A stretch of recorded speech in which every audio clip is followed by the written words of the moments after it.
No sé dónde leí, bueno, no, leí en un libro sobre cine argentino que acaba de salir, una referencia a una entrevista que te habían hecho sobre problemas de la censura con respecto a tu primer película. Ah, sí, yo lo conté en una nota que salió en página 12, que si querés te la doy. Eso Me me, interesa, me sí. gustaría Un saber. artículo que se llama Currículum. No, Ah, eso no lo tenés. no lo tengo. Ah, eso ahora te lo doy. Ah, Digo, claro. Sí, porque uno ya era sospechoso por ser joven y hacer cine, ¿no? Entonces, de la plena época de Videla. La primera cosa que me pasó fue que en esa época teníamos que pasar la lista con el elenco numerada. Y te decían, bueno, llame dentro de 2 o 3 días. Y después, entonces, un funcionario te decía, mire, el 1 va, el 2 no va. Y si vos preguntabas, ¿el 2 quién es? Usted sabe quién es. Así, eso me acuerdo que me... Bueno, se hizo la película y después venía la censura. Y fue un proceso de... creo que duró como 9 meses, por ahí. Porque me decían a mí que cortara. Usted sabe que tiene que cortar. No, los censores lo que ustedes que cortar. Y se creó una relación muy extraña de verdugo y la víctima. Y al final se llegó, ya venía, el régimen venía cayéndose, y llegamos a una solución muy extraña, que me permitieron estrenar en la copia que iba a la sala de estreno con cortes, y todas las demás en los barrios sin cortes. Absurdo, ¿no? Pero sí, eso era para una película. Todas las semanas iba yo al ente, y si yo no iba me llamaba el censor, me decía, ¿qué le pasa? Que no vino hoy. Era una relación muy rara. Y nada, un corte absurdo. Hoy esa película es ingenua al lado del lado oscuro del corazón.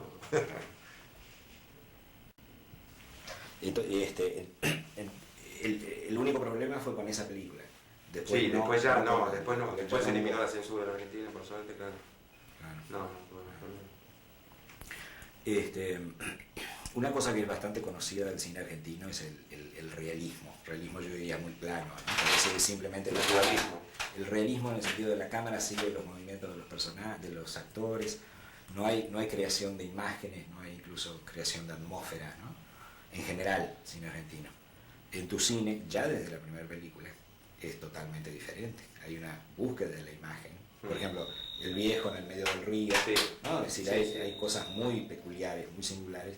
En Últimas Imágenes del Naufragio, esas escenas como flashes totalmente surrealistas, ¿no? El subte, etc. Entonces, como a contracorriente de la tradición general del cine argentino, ¿vos tenías conciencia cuando lo hacías de eso? No. No, pensaba en mis cortos, creo que ya en mis cortos había esa especie de no naturalismo, aún en documentales, ¿no? Aún cuando en documentales. No, yo siempre he creído, sentido que el cine es un lenguaje esencialmente poético y bueno, el naturalismo nunca, siempre me espantó, ¿no? Pero, no sé, todavía no tengo distancia con mis películas como para hablarte de ellas, pero sí me doy cuenta, aunque yo no crea tener un estilo, de verdad, no lo siento, que bueno, que la gente por ahí reconoce, me habla del toque Subiela o del estilo Subiela, pero creo que por ahí es por esto que vos decís fundamentalmente, ¿no? Por las metáforas visuales, como dice Benedetti. Me diste el cassette de Últimas Imágenes del Naufragio y me dijiste que era la película que más querías. Sí. Ahora que ya hay 4. Y yo creo que la sigo queriendo por ahí un poquito, de manera especial, porque no tuvo suerte, porque fue dura la experiencia con la película en lo comercial, ¿no? Pero además creo que es una película la más testimonial de pronto, la más política de mis películas, ¿no? La más testimonial de una época. Y yo sé que dentro de unos años, bueno, va a ser una pieza para saber lo que era la Argentina del naufragio, ¿no? Me decía Hugo Soto que para él, que le encanta la película, si no tuvo la resonancia que debió tener, era en parte porque los argentinos en ese momento no querían hablar de... Suponemos que sí. Yo siempre decía que bueno, los náufragos, los sobrevivientes del Titanic no van a ver documentales sobre el Titanic. Pero nunca se sabe ni por qué fracasa una película ni por qué funciona bien. Ahora se están escribiendo páginas y páginas para tratar de explicar el éxito de Taco Feroz, que una semana antes del estreno nadie podía decir que iba a ser el suceso que fue, ¿no? Proyecto con el cual Piñeiro 7 años estuvo tratando de hacerlo. Y lo mismo pasó con Hombre Mirando al Sudeste, una película que nadie quería estrenar. Yo la mostraba y me decían, no, Argentina y de locos, me acuerdo que me decían, no, no va a pasar nada. Pero en el caso de Naufragio creo que sí, que fundamentalmente pasó eso. Es una película muy dolorosa. Yo creo que aún hoy, yo la vi hace poco y me sigue produciendo, me produce, ¿no? Como una tristeza. Eso no es comercial. Bueno, de cualquier manera, funcionó muy bien, tiene 14 premios internacionales. Yo también la acabo de ver 2 días antes de salir, ¿no? Para mí se mantiene. A mí me sigue gustando, Sí, sí, claro. sí, pero me duele, es una película que Claro, me duele. sí. Para alguna gente vinculada a Hombre Mirando al Sudeste o simplemente espectadores, hay un antes y un después de Hombre Mirando al Sudeste. Es decir, como que establecen una parte de agua, crean una serie de imágenes que nadie va a olvidar nunca, ¿no? Para vos en lo personal, Sí, también. Hay una sí, por supuesto. Primero porque, bueno, yo la hice... Yo hasta ese momento yo trabajaba en publicidad, pero era director freelance, ¿no? Me costaba mucho, tenía una fobia, una de las tantas que tenía, con el tema del empresario, de poner una productora.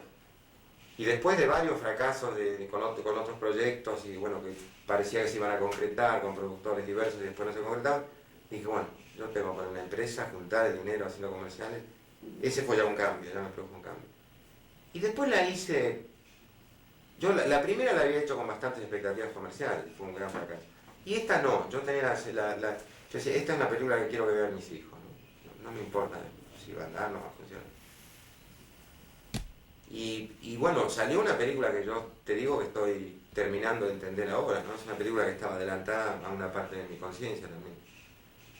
Cosas que entendía la gente, yo las estoy entendiendo ahora, estoy llegando ahora a esas cosas.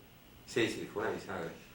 Y en el panorama de cine argentino creo que lo más importante fue que un público que hasta ese momento no iba al cine, que eran los jóvenes, no iban a ver cine argentino, bueno, la gran sorpresa, ¿no? Sí, es una película importante. Que no me pesa, por suerte, ¿no? Quizás porque ya hice 2 más después, ¿no? Pero en un momento, me acuerdo que con Hugo teníamos la sensación de que la gente no nos perdonaba que hubiéramos hecho otra película después, ¿no? Hombre, la película. Un poco pagó el pato de eso Naufragio también. en el lado oscuro del corazón, cuando concebiste la idea y cuando estaba filmando, sin duda debió haber inseguridades de tu parte. Digo, ¿cómo saldrá esto? Sí. ¿Cuáles fueron los mayores desafíos que vos veías ahí, que no sabías cómo iba a salir? Salió bien, todo salió bien, puede ser espectacular, preciosa, pero antes de hacerlo uno no sabe cómo va a salir. ¿Qué fue lo que más duda? El mayor desafío era hacer una película soportable con poesía, ¿no? No te digo ya comercial, digo, que no fuera plomo. Y después tuve muchas dudas al comienzo con Darío, porque me parecía a mí y a mucha gente que no era el físico y rol de un poeta. Darío más bien era un actor injustamente encasillado en una cosa más física, ¿no? Pero se me fueron enseguida, yo creo que a los 3 días de filmación me asombró, Darío, empezó a sorprenderme como actor, ¿no? Y lo que estaba dando. Pero bueno, también es inexplicable, porque una película tan fuera, tan lejos de un modelo comercial, se pudo transformar en una película comercial. Eso es la gente, ¿no? Y cosas muy particulares como cuando se arranca el corazón o cuando vuelan, ¿lo tenías muy claro? Lo tenía muy claro y tenía claro el riesgo de bordear el precipicio todo el tiempo, ¿no? De estar ahí a centímetros de lo cursi, pero bueno, no me importa. Que para alguna gente caí en el precipicio, para alguna gente son escenas cursi, pero bueno. Pero era el comienzo de una época mía en la cual sí, me empezaba a no tener pudor para hablar de los sentimientos, de las emociones, y bueno, este es un tema para hablar mucho, pero creo que la película es impúdica en ese sentido, no tanto en los desnudos, sino que desembosadamente se habla de amor y un tipo como Darío, que es una especie de arquetipo masculino físicamente, bueno, llora y dice cosas que a uno le hubieran dado mucha vergüenza hace unos años.